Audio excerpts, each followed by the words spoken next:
I read a total of, not 11? 11? How did I get 6 from 11?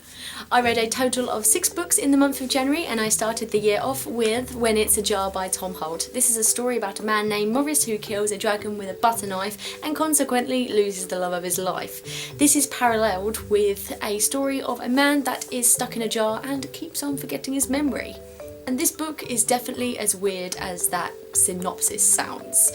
In this book, Tom Holt goes through the whole idea of a multiverse, which is basically having different parallel universes where other people get to see the alternate choices that you didn't make in one life. But sometimes in the book I felt as though he was overcomplicating the idea of this multiverse, and it started to get a little bit too complicated.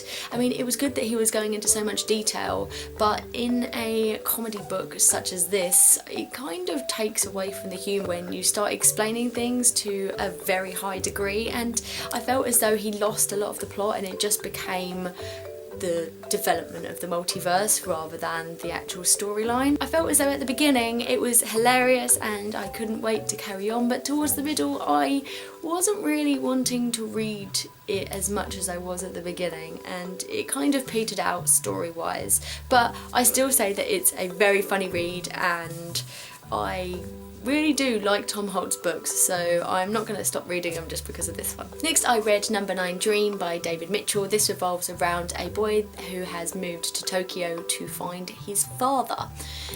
And that is basically the whole premise of the book, and you see him going through thrills and adventures, and it's adventures like no other. He gets caught up in a lot of things that he shouldn't be getting caught up in, basically. This book is divided into fantasy and reality elements, and at first I found this a little bit confusing, but as soon as I understood what was actually going on, it made a hell of a lot more sense. It's kind of divided by little illustrations or symbols in between the different kind of paragraphs or chapters, whatever you want to call them, and these differentiated between the reality and the fantasy aspects. But in each chapter the different reality and fantasy aspects were kind of put into different ways. Like in one chapter it would be his imagination, in another chapter it would be his dreams, and in another chapter it would be letter correspondence. So it was a variety of different things in one book, and I absolutely loved it. I thought it was clever. Sometimes it may have been a little bit over the top, but I didn't think that took anything away from it, and it was just absolutely spectacular and basically made me want to go to Japan.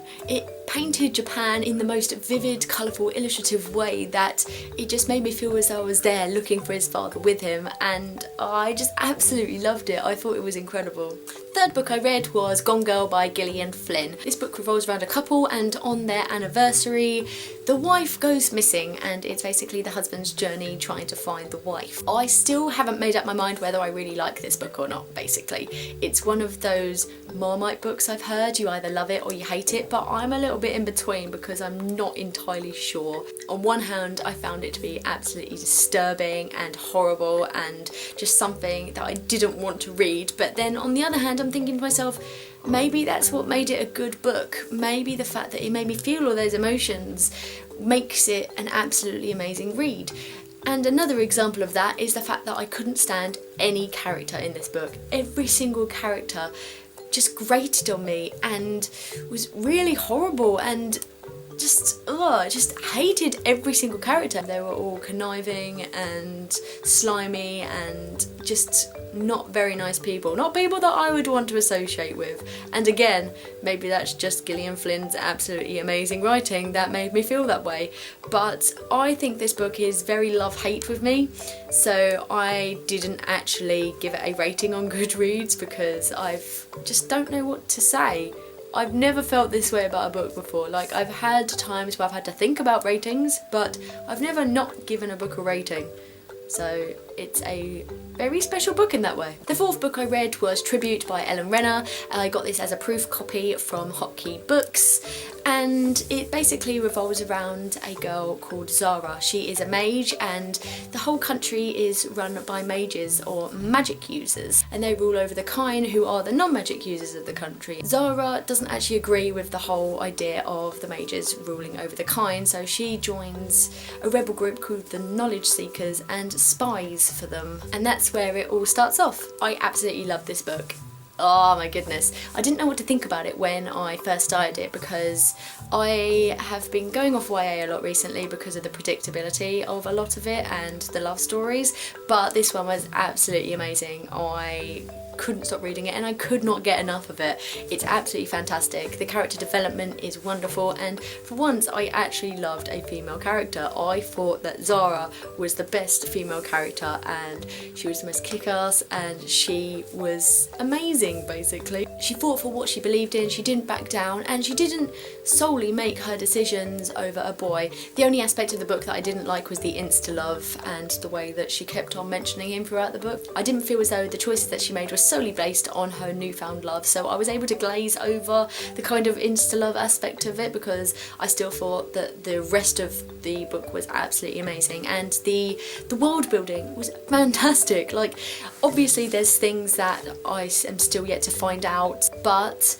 I felt as though everything was explained perfectly. You knew what everything was, and even if you didn't know what everything was, what I found handy was the fact that there was actually a glossary in the back of some of the words. Although you actually want to know what everything is when you're reading the book, if there's some things that you're kind of unsure of, it's good to actually have that kind of reference in the back. Penultimately, I read Requiem by Lauren Oliver, which is the final instalment of the Delirium series, and I can honestly say that I was so disappointed in this book. Really disappointed. It kind of all led to nothing, I felt, and I felt as though the ending was really disappointing and a really massive cop-out. It was as if the tension was building, the tension was building, the tension was building. You thought there was going to be some massive kind of finale, and just nothing happened. And I can't really say much more than that because I don't want to give away any spoilers. I'm thinking of doing an actual series review, which I've never actually done because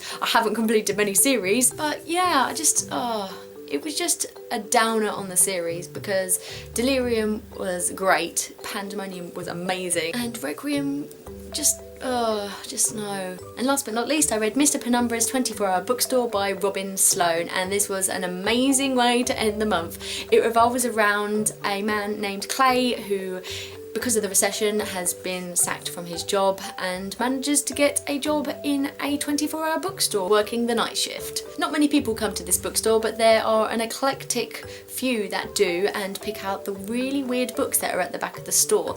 And it's then that Clay starts to realise that the bookstore isn't all that it seems, and he has to unravel the secrets of it. It's really geeky, it's got coding references, design references, typography references, and I found it absolutely fantastic. It's just my book basically. I absolutely loved and found absolutely enthralling, and I felt as though it wasn't predictable at all, and I was going along with Clay as he was going along finding out the different clues, and the way that he was finding them out was so interesting as well, like using the coding and the hacking, and it was just one of those books that I could relate to. I feel as though anyone around this time can actually relate to this book because of the whole coding thing. I mean, if you're into that kind of thing, it's even better, but I feel as though it's something that's quite universal in this day and age, and that's what makes it really good, because the fact that it's fantastical, but it's not fantastical in a stereotypical mythical beasts kind of way. It's fantastical in a really modern situation, which I found really refreshing to read about. Let me know what you thought of the books that I've read in the comments below, and I'll speak to you soon. Bye!